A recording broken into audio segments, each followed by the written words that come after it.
Okay, isang mapagpalang araw mga kateknisyan, mga ka-DIY, mga ka-master. Meron po tayo ditong repair na LED TV. Ito po ay Samsung, nasa 39 inch po ito.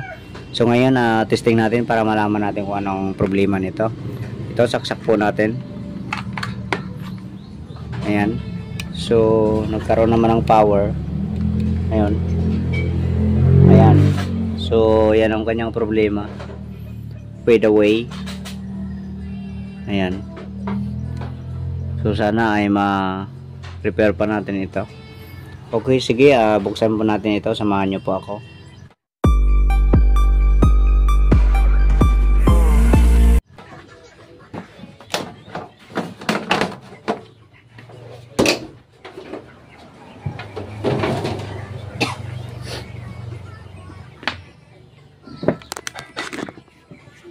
So ito po ang kanyang laman.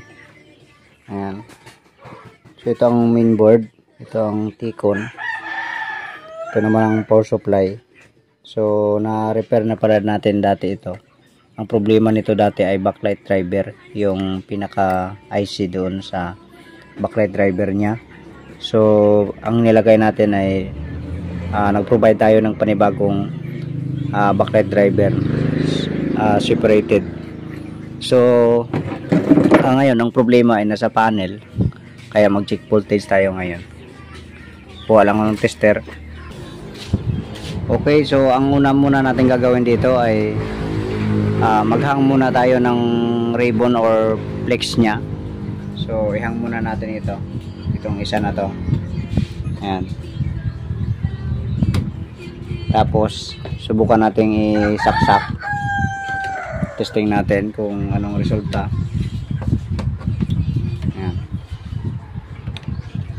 Okay, saksak natin. Ayan, milaw ng backlight.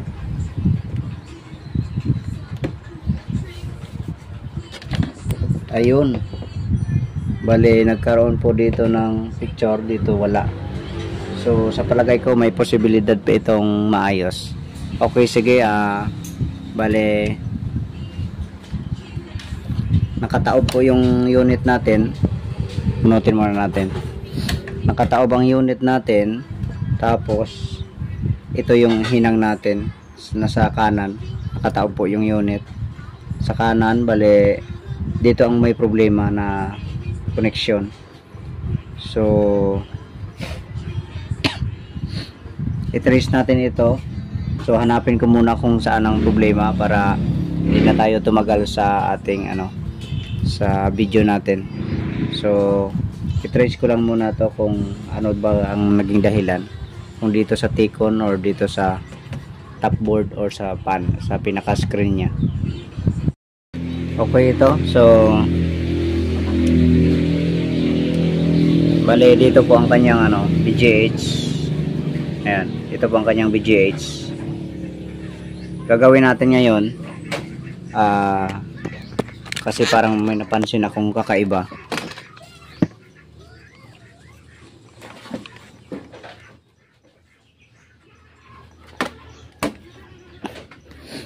Sukatin muna natin ang voltahe hanggang na hindi pa nakakabit itong ribbon na to.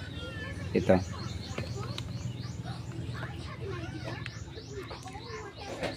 DC tayo. Abang tayo dito sa BGH. So saksak natin.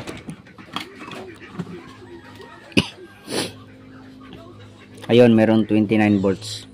Tapos subukan nating ibalik itong ribbon.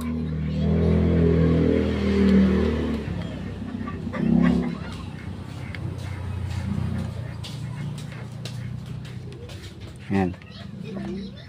Tapos check natin uli kasi karamihan sa trouble na ganong fade away o di kaya mga bar lines, karamihan dyan ay gadrop ang DC-DC.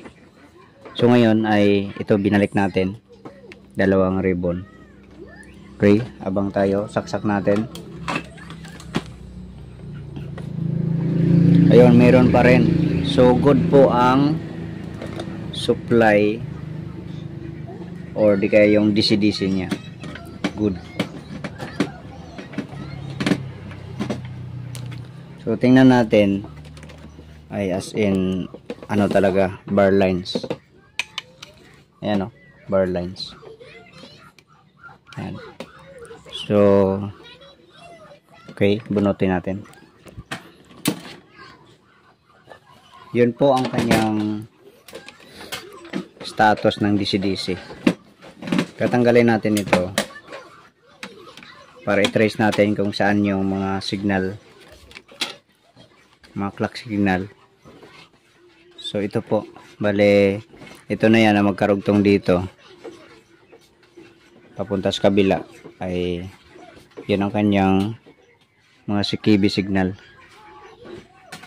Yan. Okay, so ating ibalik yung isa, tapos mag-block tayo dito. Bali parang 1, 2, 3, 4, 5, 6. So 12 pins po. 12 pins ang iba-block natin. Subukan natin i-block yung 12 pins.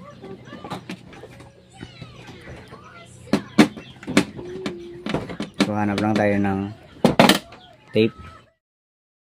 Ito, nalagyan na po natin ng tape. Ayan, so nakatupi yan papunta dito. Okay, so testing natin ito. Kabit ko muna.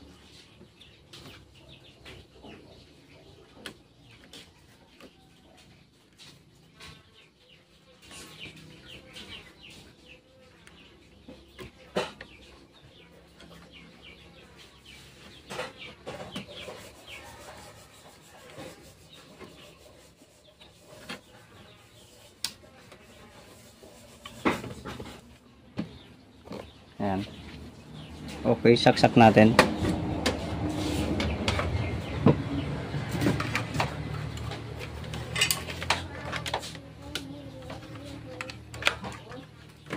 Ayan, saksak na yan.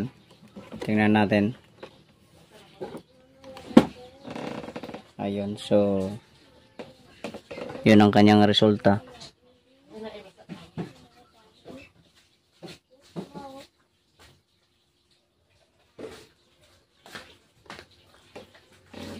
Okay, so wala.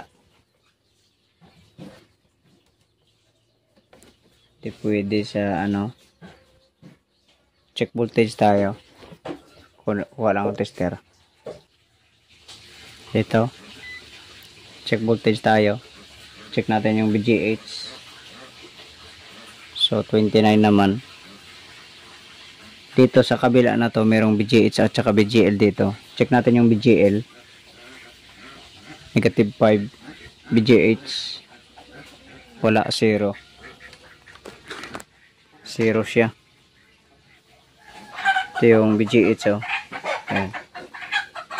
VGH at VGL.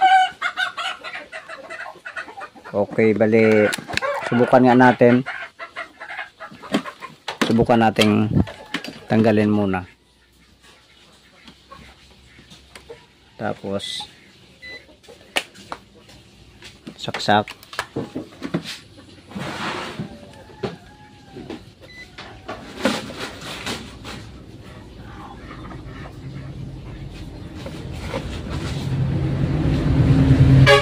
Check voltage tayo dito sa VGL. Ayun, negative 7 pala ang normal. Ano, negative 7. VGH, ayan, 24 volts. So kapag nakahang ang kanyang ribbon ay dapat ay negative 7 at saka 24 volts ang VGH. So meron talaga siya, oh. Subukan nating i-block muna yung ano, VGH at saka VGL. Ito, nalagyan na natin. So papunta yan dito. So blockan muna natin yung ano, yung VGH at saka VGL para malaman natin kung anong resulta. Ayan. Naku, nakasaksak pa pala. Ayun, meron na. Ayan, o, meron na. Bale, nakalimutan kong bunutin habang nakasaksak yung unit. Kinakabit ko itong ribbon. Ayun, nag-okay siya. Normal. Ayun, nawawala.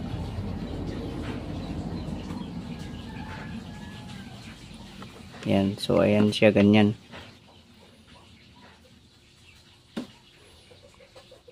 Normal na yung kanina. Subukan natin bunutin. Saksak natin ulit.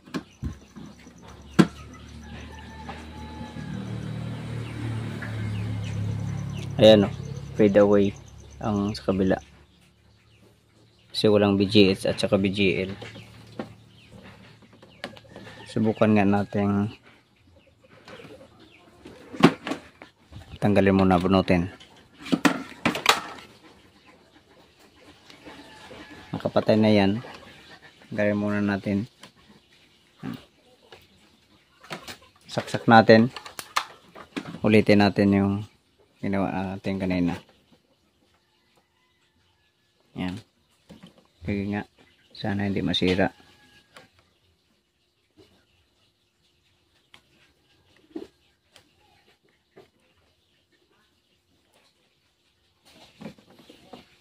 Ayan, buo na siya. Pero antayin natin kung anong maging resulta.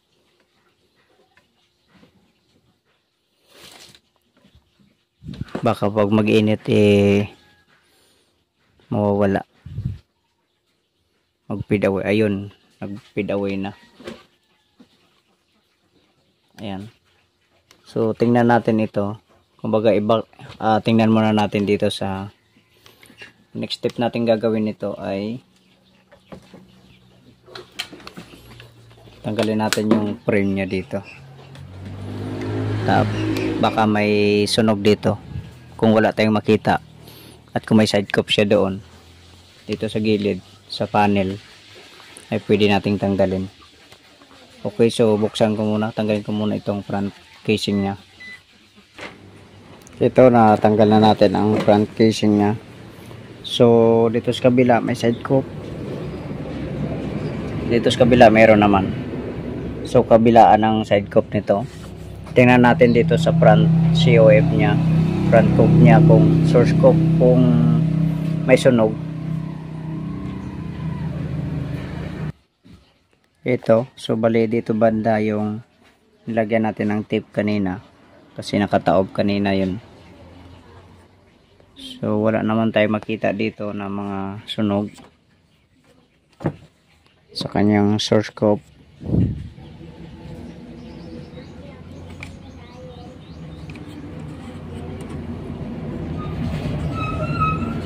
Dito sa side cup, tingnan natin.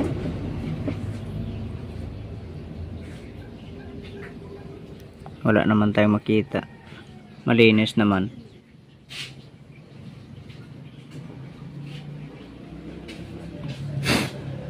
So siguro nasa loob talaga ang ano nito, grounded. Check natin dito yung mga SMD, baka may shorted dito. Check ko lang muna. So chinek natin ang buzzer, wala naman, walang grounded, kaya last chance na lang talaga ito. Kasi kung i-short killer mo rin yun, mas delikado pa. Kaya magtanggal tayo ng isang talinga dito. Okay, kabit ko muna yung kanyang cord. So ito, nakabit na natin ang kanyang cord. Saksak natin.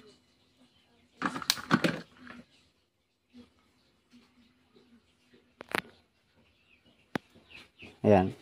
So dito malinaw, dito malabo. Patayin ko lang muna ang ilaw.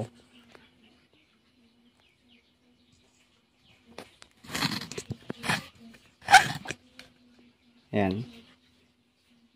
So subukan nating tanggalin dito.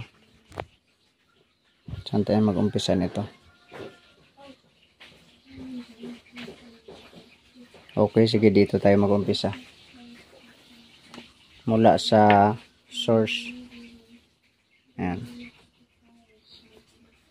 Sana mag-okay to.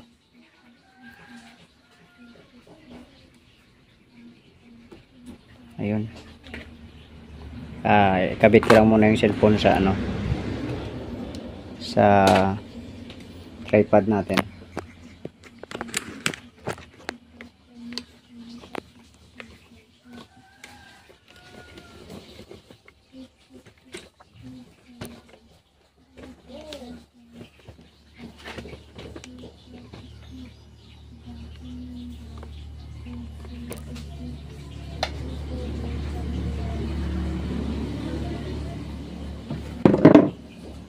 Ayan.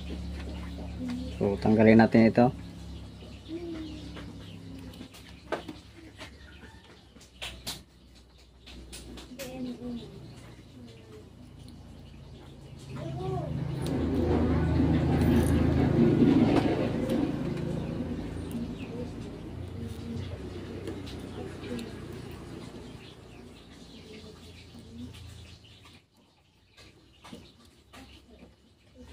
Ayan. So, pantay na siya. Ito pa, bali, 2, 3, 4, 5, 6. Bali, 6 na piraso ito. Itong tatanggalin natin.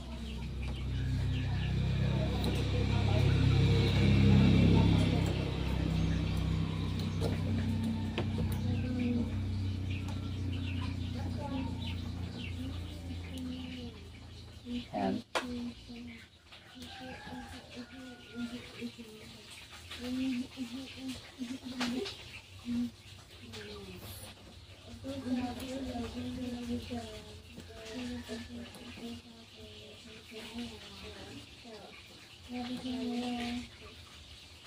Tatlo.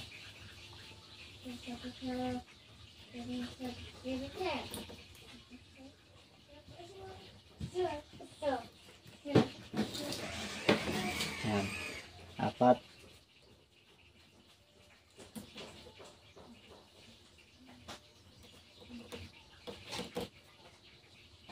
5.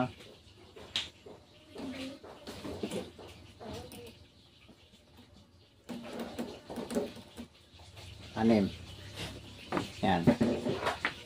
So, pantay na.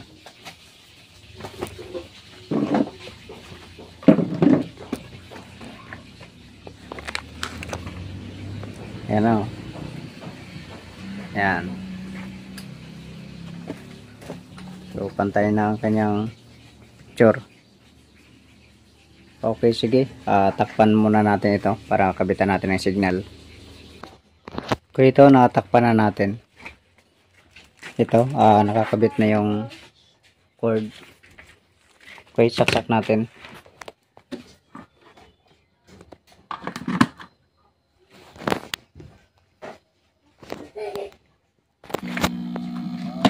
Okay lang.